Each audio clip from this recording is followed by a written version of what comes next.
रोशन भाऊ सिटी हलचल में आप सभी का स्वागत है। मैं हूं अमित रोशन और सबसे पहले नजर डालते हैं ऐसी खबरों पर जो रही सुर्खियों में। लेकिन आपको बता दें कि आप भी यदि अपने आसपास की शहर की खबरों को जानना चाहते हैं तो सबसे पहले आपको सब्सक्राइब करना है रोशन भव। और रोशन भव में आप देख सकते हैं सिटी हलचल, city crime, city this week, कथा कहानियाँ, लाइव टेलीकास्ट, चुनाव, राजनीति और बहुत कुछ। ये सब जानने के लिए आपको सिर्फ सब्सक्राइब करना है रोशन भव। लेकिन अब नजर डालते हैं क्या रहा सिटी हलचल में।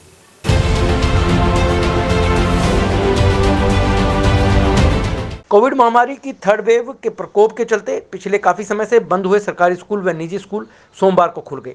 पंजाब में कोरोना के केस कम होने के बाद पढ़ाई को लेकर अभिभावकों की चिंता और अभिभावकों का लगातार बढ़ता प्रभाव को देखते हुए शिक्षा विभाग ने सोमवार से पंजाब के सभी सरकारी और गैर सरकारी और अर्ध सरकारी स्कूल खोलने का निर्देश दिया है। हालांकि छठी से लेकर 12वीं कक्षा तक के विद्यार्थियों को ही स्कूल में आकर कक्षाएं लगाने की अनुमति दी गई है, लेकिन इसके साथ अध्यापकों व बच्चों को कोविड प्रोटोकॉल की पालना करने भी होगा और प्रिंसिपल व हेडमास्टर की यह जिम्मेवारी रहेगी कि वह सभी को चेक करें।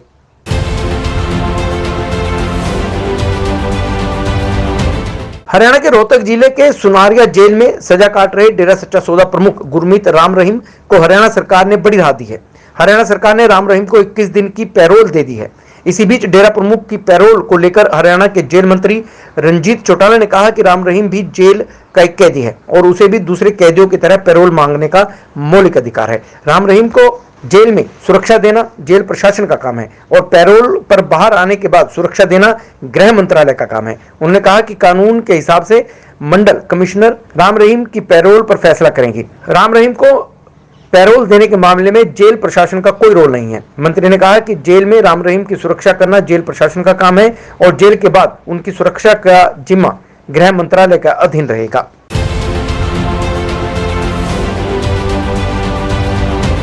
पंजाब यूनिवर्सिटी कैंपस खोलने को लेकर एक बार फिर छात्र संघ ने प्रदर्शन किया और न सिर्फ प्रदर्शन किया, इस दौरान वाइस चांसलर राजकुमार का पुतला भी फूंका। छात्र संघों का विरोध प्रदर्शन इसलिए भी था क्योंकि लगातार ऑनलाइन एजुकेशन को बढ़ावा दिया जा रहा है। कोरोना काल में सारे एग्जाम और सारी पढ़ाई भी ऑनलाइन हुई है। इसको लेकर छात्र संघों में रोष व्याप्त है। उनका कहना है कि कई गरीब और लोग ऐसे भी हैं जो ऑनलाइन एजुकेशन से वंचित रह जाते हैं और कोरोना के नाम पर यह सब कुछ किया जा रहा है।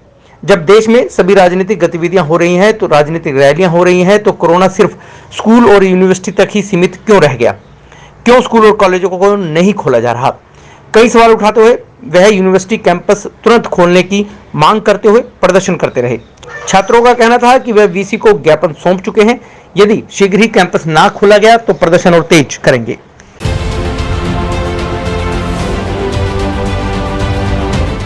जो तस्वीरें हैं यह इंडस्ट्रियल एरिया फेस 1 गौशाला की है।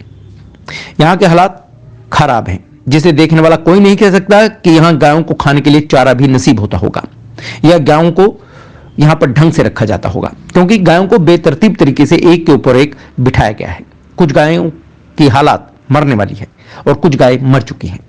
इस गौशाला में कोई नहीं पहुंचता। समय समय पर इसको लेकर कई सवाल भी उठ चुके हैं, लेकिन अभी भी गौशालाओं का हाल वही है। नगर निगम करोड़ रुपए शहरवासियों से वसूलता है काउसेस के रूप में, लेकिन यह काउसेस का करोड़ रुपए कहां जाता है, कौन सी गौशालाओं पर खर्च होता है, इसका कोई हिसाब किताब नहीं। हां, कागजों में हो सकता है, लेकिन गौशाला के हालात देखते हुए तो नहीं लगता कि यहां पर चारे पर भी पैसा खर्च होता होगा।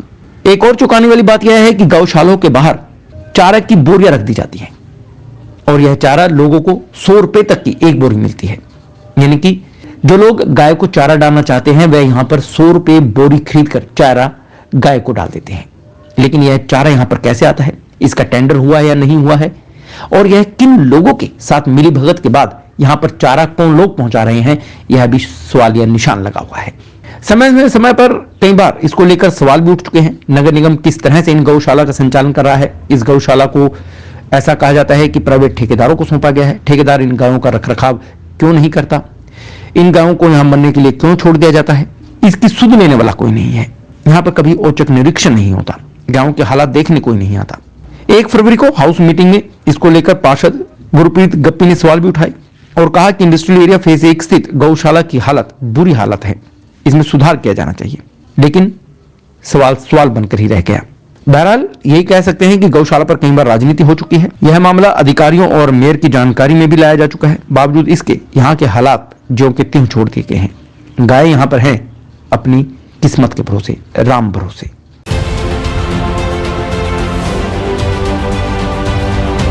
स्वच्छता में चंडीगढ़ को नंबर 1 पर लाना एक बहुत बड़ी चुनौती बनती जा रही है। चंडीगढ़ साफ सफाई के मामले में पिछड़ता रहा है। इसकी ताजा तस्वीर आपको दिखाएं तो हम ऐसा कह सकते हैं कि सेक्टर और गांवों की समस्याओं का भरमार है। चंडीगढ़ के सेक्टर 20 की तस्वीर आपके समक्ष है। चंडीगढ़ का सेक्टर 20 कहने को यह सेक्टर है, लेकिन यहां पर साफ सफाई या दिखाई नहीं देती। जगह जगह कूड़े के ढेर भी दिखाई दे जाते हैं। पिछले दिनों बारिश के कारण लोगों के घरों तक कूड़े की बदबू आती रही, लेकिन इसके बावजूद यहां पर नगर निगम का कोई कर्मचारी नहीं पहुंचा। कूड़े के ढेर ऐसे ही लगे रहे। सेक्टर 20 में कूड़े के ढेर लगे हैं। सबसे बड़ी समस्या है कि कूड़े के ढेर जगह जगह लगे हुए हैं। इस एरिया में ग्रीन बेल्ट की बात करें तो साफ सफाई के नाम पर यहां कुछ दिखाई नहीं देता। यहां की दूसरी बड़ी समस्या है सड़कों की। सड़कें खस्ता हालात हो चुकी हैं। बड़े बड़े गड्ढे सड़कों पर हैं। इन गड्ढों में पानी भर जाता है। कभी भी कोई हादसा यहां पर हो सकता है। इस सेक्टर के निवासियों का कहना है कि शहर में साफ सफाई चरमा चुकी है। लगातार इसकी शिकायतें की गई हैं, लेकिन सुनवाई नहीं हुई। सेक्टर 20 की बीच मार्केट में एक बस स्टॉप है। उसकी हालत भी जर्जर हो चुकी है। बस स्टॉप कभी भी गिर सकता है। ना जाने कब और कौन सा साल में यह बना था। इसकी कभी रिपेयरिंग भी नहीं हुई। बस स्टॉप पर यहां पर लोगों का खड़ा होना या यहां से बसें लेना लोगों के लिए कभी भी हादसे को आमंत्रण दे सकता है। दुर्घटनाएं हो सकती हैं। जिस तरह से शहर के हालात हैं, उसे साफ जाहिर होता है कि चंडीगढ़ नगर निगम द्वारा लगातार लोगों से अपील की जा रही है कि वह निगम का सहयोग दें, लेकिन लोगों की तरफ से शायद चंडीगढ़ नगर निगम को अभी इंतजार ही करना होगा।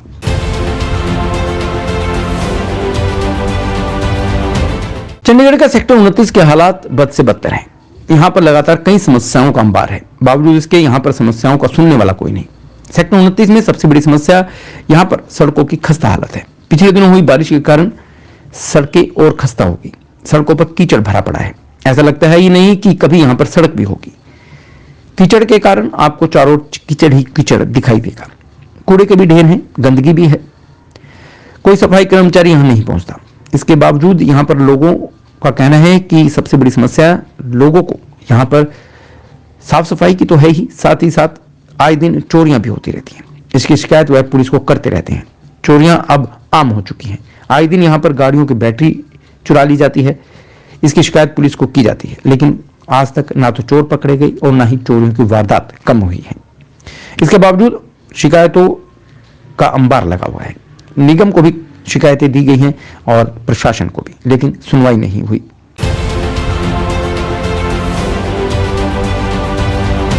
Coordination committee of government and MC employees and workers UT Chandigarh के आह्वान पर यूटी कर्मचारियों ने आउटसोर्स वर्करों की सैलरी में 11% की और बढ़ोतरी की मांग को लेकर डीसी ऑफिस के सामने जोरदार धरना प्रदर्शन किया। प्रशासन के अनुरोध किया कि प्रशासन को यूटी एम्प्लॉइज की तर्कसंगत मांगों को बिना देरी के लागू करना चाहिए और प्रशासन बढ़े हुए डीए के आधार पर डीसी रेट्स को नहीं बढ़ाता तो कोऑर्डिनेशन कमेटी संघर्ष को हर रोज तेज करने के लिए मजबूर हो जाएगी। प्रदर्शन में दुनिया की महान गायिका लता मंगेशकर जी को 2 मिनट का मौन धारण कर श्रद्धांजलि भी दी गई। कर्मचारियों को संबोधित करते हुए कोऑर्डिनेशन कमेटी के प्रधान सतेंद्र सिंह, महासचिव Rakesh Kumar, chairman Anil Kumar, senior vice president Suresh Kumar और पैटर्न श्यामलाल घावरी ने कहा कि कोरोना काल में आउटसोर्स्ड वर्करों ने दिन रात काम किया है और अब भी कर रहे हैं, किंतु प्रशासन उनके साथ धक्का कर रहा है।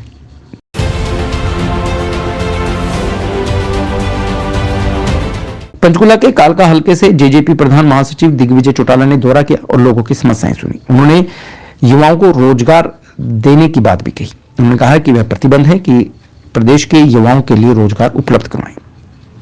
पंचकुला के विधानसभा क्षेत्र कालका में जन नायक जनता पार्टी के महासचिव प्रधान दिग्विजय चौटाला जनता के बीच पहुंचे हुए थे, समस्याएं सुन रहे थे।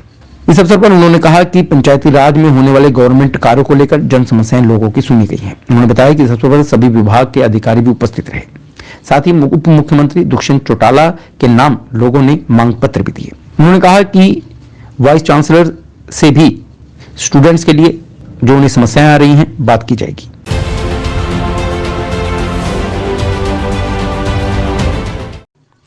पंचकुला का रायपुर रानी में 4 युवकों द्वारा 3 फायर किए गए।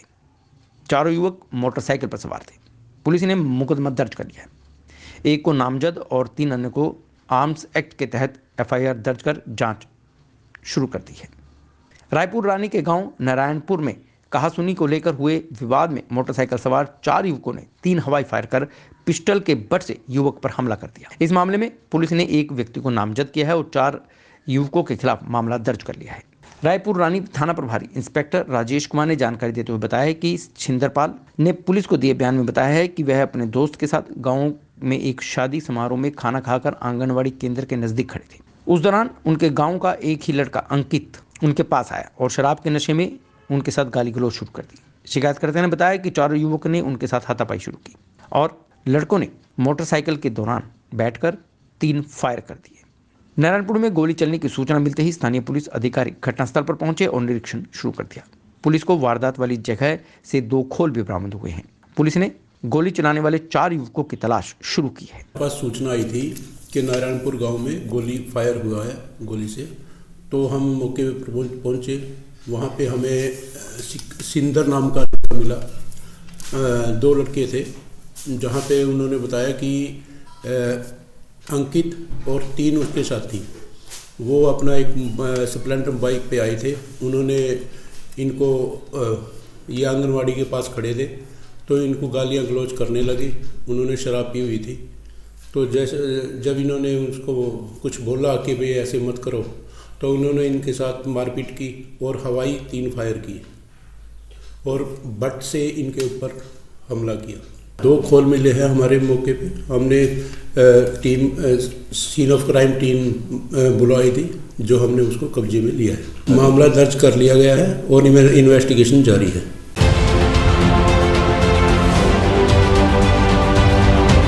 रक्तदान, महादान, रक्तदान जरूर करना चाहिए। यह रक्तदान किसी भी व्यक्ति की जान बचा सकता है। कोरोना काल में रक्त की बहुत कमी देखने को मिल रही है। इसी के चलते सेक्टर 22 में सोमवार को रक्तदान शिविर का आयोजन किया गया। यह रक्तदान शिविर एक ट्रस्ट की ओर से लगाया गया था, जिसमें भारी संख्या में लोगों ने रक्तदान किया। यहाँ पर पीजीआई की डॉक्टरी टीम पहुंची हुई थी और ट्रस्ट के लोगों ने बताया कि इस अवसर पर रक्तदान शिविर का आयोजन कर रहे हैं क्योंकि कोरोना काल में रक्त की भारी कमी देखने को मिल रही है। उन्हें खुशी है कि काफी संख्या में लोग रक्तदान करने में आगे आए हैं और करीब 200 के आसपास यूनिट रक्त इकट्ठा भी किया गया।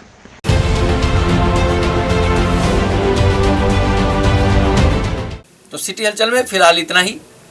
सिटी हलचल में आपको फटाफट न्यूज़ दिखाने का हमारा मकसद यही है, क्योंकि आजकल की भागदौड़ की ज़िंदगी में हर कोई न्यूज़ जानना चाहता है। आपके आसपास क्या घटित हो रहा है, राजनीति में क्या हो रहा है, क्राइम की ग्राफ क्या कह रहा है, ये सब कुछ आप जानना चाहते हैं और इसी को बताने का हम प्रयास करते हैं।